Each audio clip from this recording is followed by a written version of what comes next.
تاثر دیا جا رہا ہے کہ جناب ہم چاہتے ہیں کہ ملک کی اسٹیبلشمنٹ ہماری مدد کرے.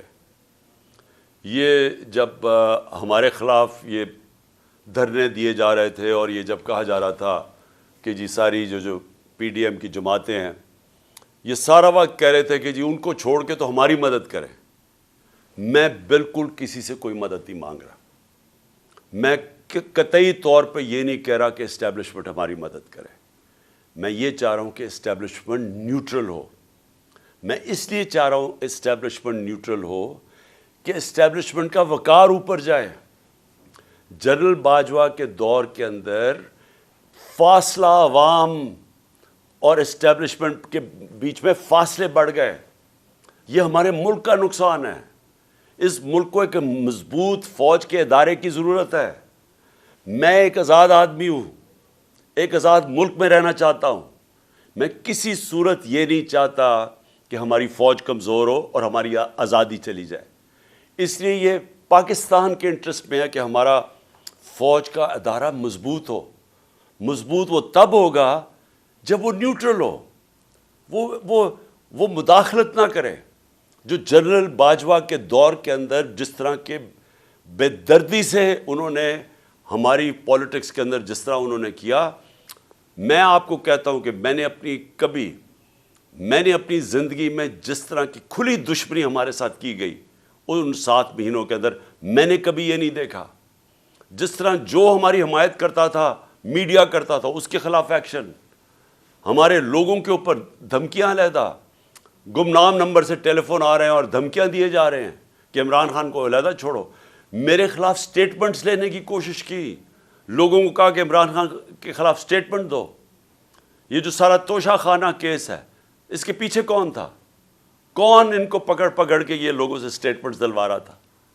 اور اس کے علاوہ جو ارشد شریف سے ہوا, جو اعظم سواتی سے ہوا اور ہو رہا ہے, جو شہباز گل سے ہوا, جو جمیل فاروقی سے ہوا صرف اس لیے کہ وہ ہمارے حق میں سٹیٹمنٹس دے رہا تھا, جو ٹی وی چینل سے کیا گیا.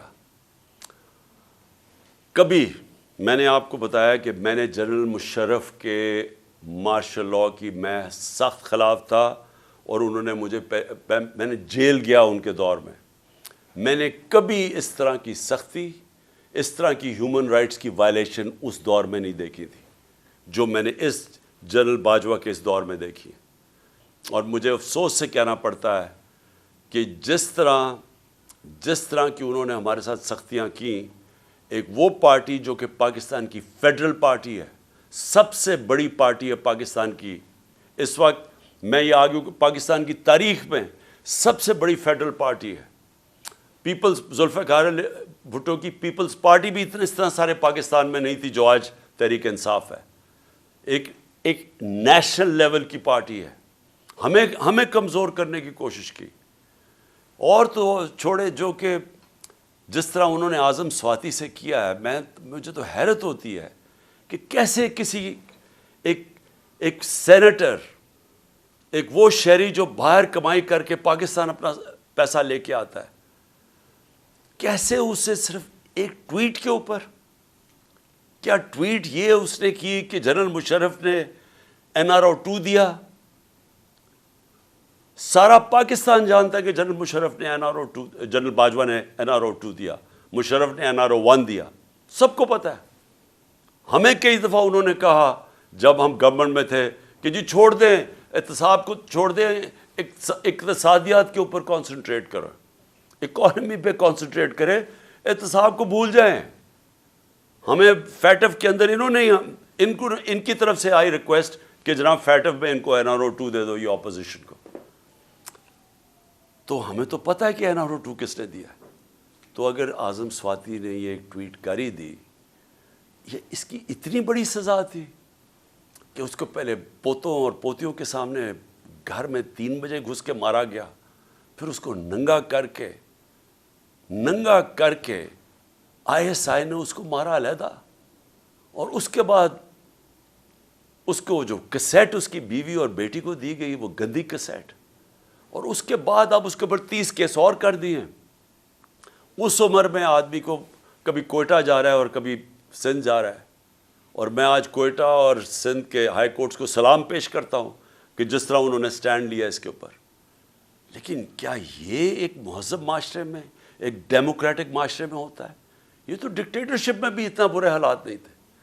اور اس کے بعد شہباز گل، اس کے اوپر 8 کیس اور کر دیے ہیں. میں ایکس پرائم منسٹر پاکستان کا، مجھے پتہ ہے کس نے گولیاں، کس نے میرے اوپر قاتلانہ حملہ کیا، مجھے پتہ ہے وہ کون ہے. میں اپنی ایف آئی آر نہیں کٹوا سکا تو اور کون کٹوائے گا پاکستان میں؟ اور کون آج مجھے بتائے کمزور آدمی، اگر ایکس پرائم منسٹر سب سے بڑی پارٹی کا ہیڈ اگر وہ نہیں کر سکتا تو باقی کون کر سکتا ہے؟ تو یہ ہیومن رائٹس کا حال ہے آج.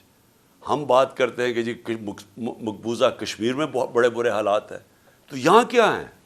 یہاں کون سے ہیومن رائٹس رہ گئے ہمارے؟ اور مجھے بڑے افسوس سے کہنا پڑتا ہے، میں پوری رسپیکٹ سے میں اپنی اعلیٰ عدلیہ سے پوچھنا چاہتا ہوں کہ دیکھیں، اگر آپ ہمارے فنڈامنٹل رائٹس کی، اگر آپ ان کی حفاظت نہیں کریں گے تو اور کون کرے گا؟ کیا کوئی باہر سے آ کے ہمیں کرے گا؟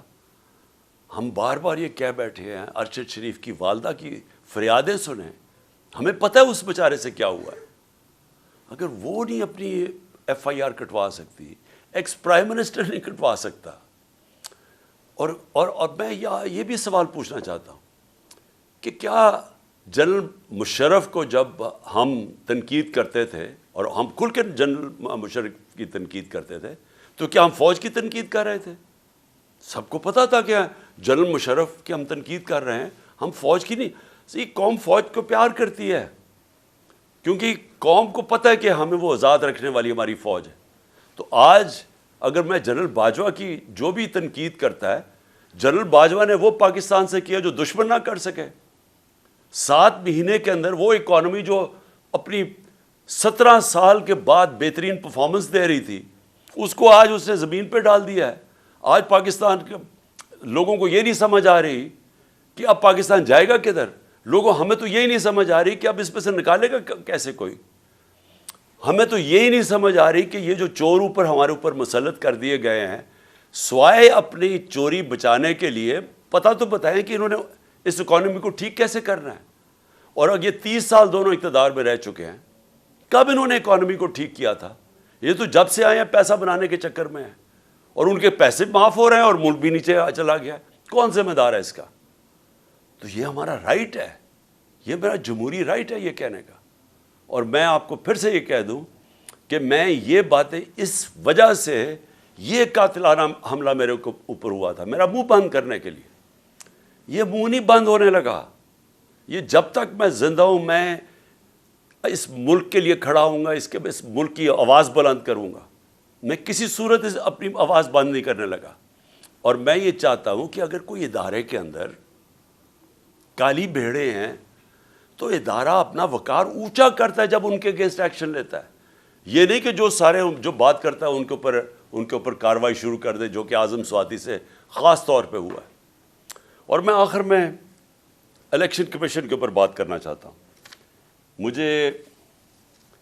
میں پھر سے یہ کہتا ہوں کہ میں نے پاکستان میں جب سے بھی میں 26 سال سے الیکشن لڑ رہا ہوں، میں نے اپنی زندگی کے اندر کبھی اس طرح کا الیکشن کمشنر نہیں دیکھا. جو ایک تو یہ جو سکندر سلطان ہے، اور دوسرا جو کہ سندھ کا الیکشن کمیشن ہے. پہلے میں یہ واضح کر دوں کہ جو سندھ کا الیکشن کمشنر ہے، یہ سندھ گورنمنٹ کا ملازم ہے، یہ انڈیپینڈنٹ الیکشن کمشنر نہیں ہے. ہم سپریم جوڈیشل کاؤنسل کے پر کیس لے کے گئے ہوئے ہیں اس کا. اور مجھے افسوس ہوتا ہے کہ اتنی دیر سے ہمارا کیس پڑا ہوا ہے سپریم جوڈیشل کاؤنسل میں، کوئی سن ہی نہیں رہا کہ کیسے ہو سکتا ہے کہ سندھ گورنمنٹ کا ملازم غیر جانبدار ہو جو ان سے تنخواہ لے رہا ہے. اور جو اس نے کیا ہے چیف الیکشن کمشنر نے، سوائے اس کے کہ اس کا 1 پوائنٹ ایجنڈا ہے کہ عمران خان کو ڈسکوالیفائی کیسے کرنا ہے. توشہ خانہ کا کیس اس نے پکڑا ہوا ہے. جس وقت بھی یہ کیس عدالت میں جائے گا، اس کے ہاتھ سے نکلے گا، میں آج رائٹنگ میں اس قوم کو دیتا ہوں، ہر چیز اخلاقی طور پہ اور قانونی طور پہ اس میں جائز میں نے کیا ہے۔ اور دوسرا فورن فنڈنگ کیس، جس وقت بھی اس کے اوپر تحقیقات ہوں گی یہ واضح ہو جائے گا کہ تحریک انصاف واحد پارٹی ہے جس نے صحیح معنی میں پولیٹیکل فنڈ ریزنگ کی ہے۔ سپریم کورٹ نے بھی 2018 میں کہا ہوا ہے اس کو، الیکشن کمیشن کو، پھر سے ہائی کورٹ میں بھی کہا ہوا ہے کہ جو فنڈنگ کیس ہیں تینوں پارٹیز، پیپلز پارٹی، پی ایم ایل این اور تحریک انصاف کی اکٹھی سنی جائیں۔ 4 سال ہو گئے ہیں، تحریک انصاف کو کٹہرے پہ کھڑا کیا ہوا ہے اور ان دو پارٹیز کے کیسز نہیں سنتا۔ کیسز اس لیے نہیں سنتا کہ جب یہ کیس آپ قوم کے سامنے آئیں گے تو آپ کو پتہ چلے گا کہ ان پارٹیز کا کوئی طریقہ ہی نہیں ہے فنڈ ریزنگ کا۔ یہ فنڈز کیسے اکٹھے کرتے ہیں، یہ بڑے بڑے نامور، اور میں وہ بزنس مین بھی جانتا ہوں جو بڑے بڑے جن کو یہ پہلے مل کے ان کے ساتھ ان کے بزنس پارٹنر ہی ہوتے ہیں، ان کو پیسہ بنا کے دیتے ہیں، پھر الیکشن آتا تو ان سے بڑے بڑے اربوں روپیہ لے لیتے ہیں۔ یہ ہے ان کی فنڈ ریزنگ۔ وہ پارٹی جس نے 40,000 لوگوں کا ووٹ ڈیٹا بینک ہے، ڈونر بینک ہے 40,000 لوگوں کا، وہ پارٹی کو اس نے کھڑا کیا ہوا ہے، کبھی کچھ کر رہا ہے، کبھی ایف آئی اے سے چیک کر رہا ہے، کبھی کوئی ہمارے ڈونرز کو تنگ کر رہا ہے، اس کے پیچھے پڑا ہوا یہ۔ ان سے نہیں پوچھتا کہ جناب آپ بتائیں آپ کی کیوں نہیں، اور میں نے سنا ہے کہ انشاءاللہ ان کا کیس لگنے لگا ہے، اور ہم انتظار کر رہے ہیں کہ ساری قوم کو پتہ چلے کہ یہ دونوں پارٹیز پیسہ کیسے اکٹھا کرتی ہیں۔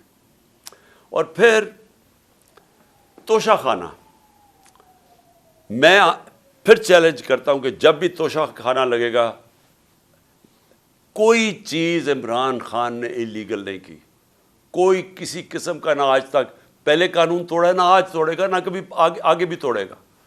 لیکن جنہوں نے قانون توڑا ہے، جنہوں نے توشہ خانہ میں ڈاکہ مارا ہے، اس میں ہے نواز شریف اور آصف زرداری۔ کیوں ڈاکہ مارا ہے؟ کیونکہ گاڑی توشہ خانہ سے نکالنا غیر قانونی ہے۔ 3 مہنگی گاڑیاں آصف زرداری نے توشہ خانہ سے نکالی ہیں اور ایک نواز شریف نے نکالی ہے۔ کیوں نہیں الیکشن کمیشن پوچھتا ان سے؟ نواز شریف تو چلے مفرور ہے، ابھی آئے گا ڈرائی کلین ہو جائے گا پھر سے، تو اس سے پوچھے تو صحیح کہ تم نے گاڑی کیوں نہیں نکالی ہے، کیوں نہیں اس کے اوپر آگے کیس چلتا؟ کیوں نہیں زرداری تو ممبر آف پارلیمنٹ ہے، کیوں نہیں اس کا نیب کا کیس کھولتا کہ 3 گاڑیاں مہنگی گاڑیاں اس نے نکالی ہے توشہ خانہ سے؟ تو سب سے آسان کام ہے، میں جناب کسی کو اپنے دوست کو کہوں کہ مجھے گاڑی پریزنٹ کر دے، وہ مجھے پریزنٹ کرے، میں توشہ خانہ میں ڈال دوں، آدھی قیمت دے کے گاڑی خرید لوں۔ تو اسی لیے اجازت نہیں ہے اس کی۔ تو میں اس سے سوال پوچھتا ہوں کہ ان سے کیوں نہیں پوچھا آج تک؟ اور پھر کیا وجہ ہے کہ جو بھی کیس جاتا ہے ہمارا اس الیکشن کمیشن کے پاس ہمارے خلاف فیصلہ ہو جاتا ہے؟ 8 دفعہ ہم عدالت میں گئے اور عدالت میں انہوں نے اس کے فیصلے رد کیے۔ اور اگلا میرا سوال ہے کہ ہم اس کے اگینسٹ عدالت میں گئے ہوئے چیف الیکشن کمیشن کے، ہمارے کیس ہی نہیں سنے جاتے، اور وہ ہر روز ہمارے خلاف نیا کوئی فیصلہ کرتا رہتا ہے۔ دیکھیں پاکستان کے اندر اگر فری اینڈ فیئر الیکشن نہ کروائے گئے، میں آج آپ ساری قوم کو آگاہ کرنا چاہتا ہوں کہ اگر میں بڑا ہوں اس قوم کا تو میرا کام ہے اپنی قوم کو سمجھانا کہ اگر اس ملک میں فری اینڈ فیئر الیکشن نہ کروائے گئے، یا انتشار ہوگا، آگے ملک کے اندر حالات برے ہیں، آگے یہاں سیاسی استحکام نہیں ہے، آگے اس ملک کے اندر یہ چور جو اوپر بیٹھے ہوئے ہیں یہ پوری کوشش کر رہے ہیں کہ کسی نہ کسی طرح میچ تو ان سے کھیلا نہیں جاتا، کسی نہ کسی طرح ڈسکوالیفائی کریں، کیسز کریں، ایف آئی آر کریں۔ میرے اوپر 30 ایف آئی آر ہو چکی ہے اور مجھے کوئی فکر نہیں ہے، میں کوئی ملک سے باہر نہیں بھاگا یہ سارے چوروں کی طرح، یہ سارا شریف خاندان بھی باہر بھاگ جاتا ہے جب کیس ہو، میں یہیں بیٹھا ہوا ہوں اور یہی لڑا ہوں کیس۔ میچ تو یہ کھیل نہیں سکتے، انہوں نے اب یہی الیکشن کمیشن کو استعمال کرنا ہے، اور انہوں نے ایف آئی اے کو استعمال کرنا ہے، انہوں نے نیب کو استعمال کرنا ہے کسی نہ کسی طرح ٹیکٹیکل ناک آؤٹ کرنے کے لیے۔ لیکن اگر اس ملک کے اندر صاف اور شفاف الیکشن نہ ہوئے، میں بڑے عزت سے اپنے اداروں کو، جس میں ہماری عدلیہ بھی ہے، معتبر ہے، اور جس میں پاکستان کی فوج بھی ہے، جن کے پاس جو اس ملک میں ایک پلیئر ہے، میں آپ کو یہ بتانا چاہتا ہوں کہ اگر آپ کو ملک کی فکر ہے تو خدا کے واسطے اس ملک کو صاف اور شفاف الیکشن کی طرف لے کے جائیں۔ اس کے علاوہ کوئی حل نہیں ہے۔ جس دل میں ہم گرتے جا رہے ہیں، اس میں سے نکلنے کا کوئی اور حل نہیں ہے۔ کسی معاشی ایکسپرٹس کو پوچھ لیں، کوئی ماہرین جو کہ پولیٹکس کے ایکسپرٹس ہیں، باہر سے کوئی منگوا لیں اگر آپ کو اندر یہاں نہیں ملتے، سارے آپ کو ایک چیز کہیں گے کہ پہلے پولیٹیکل سٹیبلٹی لے کے آئیں، فری اینڈ فیئر الیکشن کروا کے، اس کے بعد ملک آگے چاند سے اوپر پھر سے کھڑے ہونے کی، نہیں تو یہ نیچے ہی جا رہا ہے۔ میں نے آخر میں نے اپنی ساری مشاورت کمپلیٹ کر لی ہے۔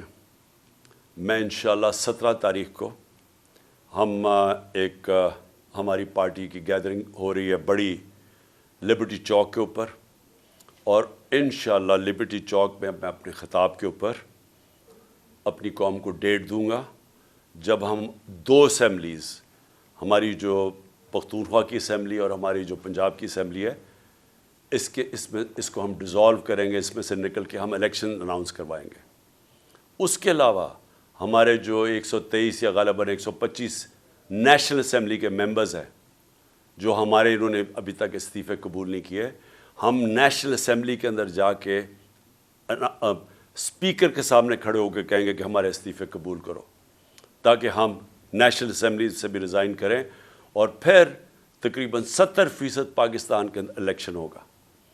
قانون آئین یہ کہتا ہے کہ جیسی اسمبلیز ڈیزالو ہوتی ہیں تو اس کے 90 دن کے بعد الیکشن ہوگا۔ تو یہ سمجھ لیں کہ انشاءاللہ 17 تاریخ کو میں ڈیٹ دوں گا، اور اس کے بعد ہمارے 70% پاکستان الیکشن میں چلا جائے گا، الیکشن موڈ میں۔ عقل تو یہ کہتی ہے کہ اگر 70% ملک میں الیکشن ہو رہا ہے تو آپ نیشنل اسمبلی سارے ملک کا ہی الیکشن کروا دیں، لیکن بدقسمتی ہماری یہ ہے کہ ہمارے یہاں مجرم جرائم پیشہ لوگ بیٹھے ہوئے ہیں، ان کو کوئی قوم کی فکر نہیں ہے، ان کی دولت ملک سے باہر پڑی ہوئی ہے، روپیہ گرتا ہے تو ان کی دولت میں اضافہ ہو جاتا ہے کہ ان کے پیسے ڈالر میں پڑے ہوئے ہیں۔ ان کا جینا مرنا پاکستان میں نہیں ہے۔ جب بھی مشکل وقت آئے گا یہ پھر اپنا بوریا بستر اٹھا کے باہر چلے جائیں گے، جدھر یہ بڑے آرام سے زندگی گزار رہے ہیں۔ ان کا صرف مقصد یہ ہے کہ ان کے کرپشن کیسز معاف ہوں، تاکہ ان کی سلیٹ جیسے جنرل مشرف نے صاف کی تھی، اب یہ جناب جنرل باجوہ کی بدولت ان کی سلیٹ صاف ہوگی، اور اس کے بعد پھر سے یہ امید لگا کے بیٹھے ہوئے ہیں کہ راؤنڈ 3 آئے گا ان کا ملک کو لوٹنے کے لیے۔ تو اس لیے ان کو کوئی انٹرسٹ نہیں ہے الیکشن کروانے کا، ان کو ڈر لگا ہوا ہے کہ الیکشن کروانا یہ ہار جائیں گے اور پھر سے ان کے کرپشن کیسز سامنے آ جائیں گے۔ اس لیے ان کا انٹرسٹ اور پاکستان کا انٹرسٹ مختلف ہے، اپوزنگ اینڈز کے اوپر ہے۔ قوم کا انٹرسٹ اس وقت یہ ہے کہ ملک میں فوری طور پہ الیکشنز کروائے جائیں، اور انشاءاللہ 17 تاریخ کو لبرٹی چوک جدھر ہماری گیدرنگ ہوگی، میں انشاءاللہ آپ کو وہ ڈیٹ دوں گا جس دن ہم اپنی 2 اسمبلیوں سے نکل جائیں گے۔